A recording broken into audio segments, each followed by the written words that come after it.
दोस्तों, हम जीवन में आगे इसलिए नहीं बढ़ पाते हैं क्योंकि हमने अपने मन को खुद बांधा हुआ होता है, लेकिन बाहर से परिस्थितियां देखने पर ऐसा लगता है कि परिस्थितियों ने हमें बांध रखा है। इसी कारण हम जीवन में आगे नहीं बढ़ पा रहे हैं। आज की गौतम बुद्ध की ये कहानी हमारी इसी भ्रम को तोड़ने वाली है। इसलिए गौतम बुद्ध की इस कहानी को ध्यान से और अंत तक जरूर सुनिएगा, क्योंकि गौतम बुद्ध की इस कहानी के माध्यम से आप ये जान पाएंगे कि हम कैसे अपने मन के बंधक बन जाते हैं। तो चलिए कहानी को शुरू करते हैं। एक समय की बात है, गौतम बुद्ध अपने कुछ शिष्यों के साथ कहीं जा रहे थे।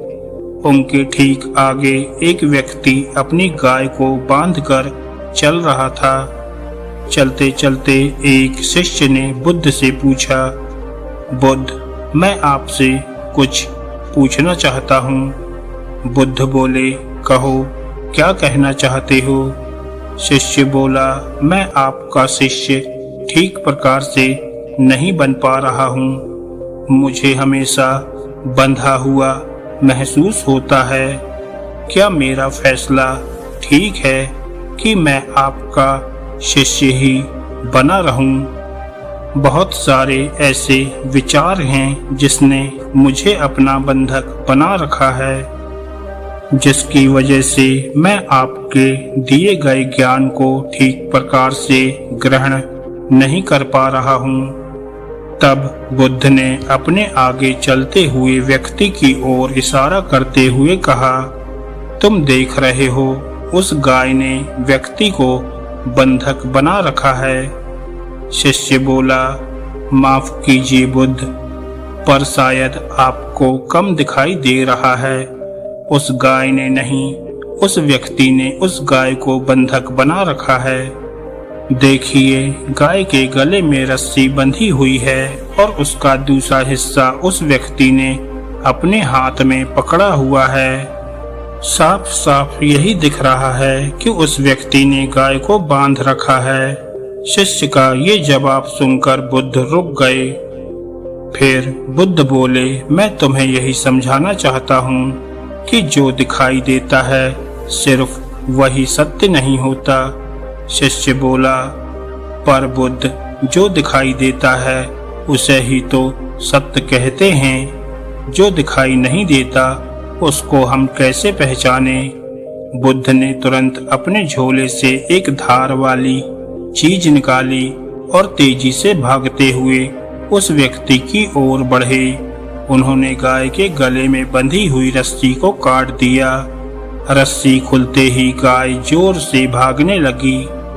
ये देखकर वह व्यक्ति बुद्ध पर जोरों से चिल्लाने लगा, ये क्या किया आपने? वह व्यक्ति भी उसे पकड़ने के लिए उसके पीछे भागा।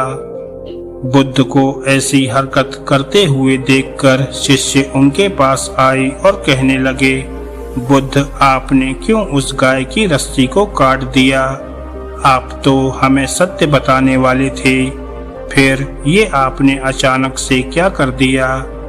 बुद्ध बोले, सत्य तो मैं तुम्हें कई बार बता चुका हूँ, लेकिन आज तुम्हें दिखाना चाहता था कि बंधक कौन था। बंधक वह व्यक्ति था जिसके मन में ये डर था कि गाय कहीं चली जाएगी, लेकिन गाय के मन में ये डर नहीं था कि उसका मालिक कहीं चला जाएगा। जिसके भीतर डर नहीं है उसको कभी बंधक नहीं बनाया जा सकता। आगे बुद्ध ने कहा, डर ही हमें बंधन में डाले रखता है। हमारे मन का बंधन कोई और नहीं, हम खुद ही होते हैं। हमें हमेशा ये डर लगा रहता है कि हमसे कुछ छिन जाएगा।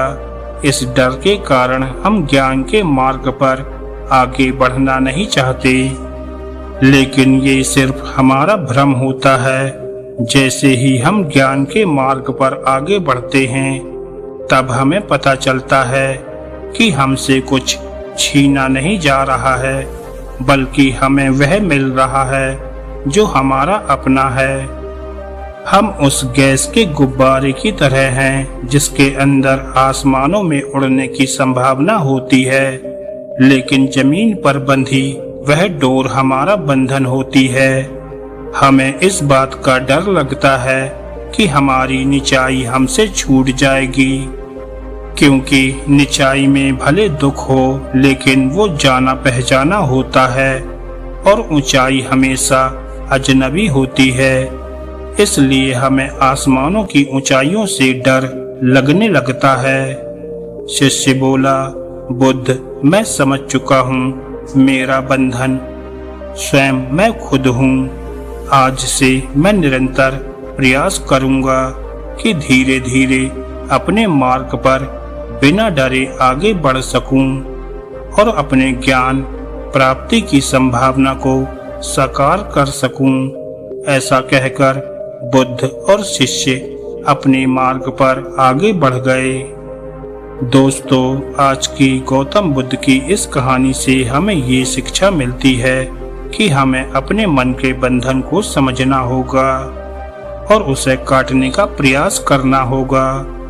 बंधन हमारे हैं तो उससे निकलने की जिम्मेदारी भी हमारी ही है। कुछ नया काम करने से पहले कभी भी मत डरो। बंधन सिर्फ हमारा मन ही है, कोई दूसरा नहीं। इसलिए हमेशा प्रयास करते रहो और आगे बढ़ते रहो। दोस्तों, गौतम बुद्ध की ये कहानी अगर आपको अच्छी लगी हो तो वीडियो को लाइक करें और ऐसी ही ज्ञानवर्धक और मोटिवेशनल कहानियाँ सुनने के लिए हमारे चैनल को सब्सक्राइब करना ना भूलें। धन्यवाद दोस्तों।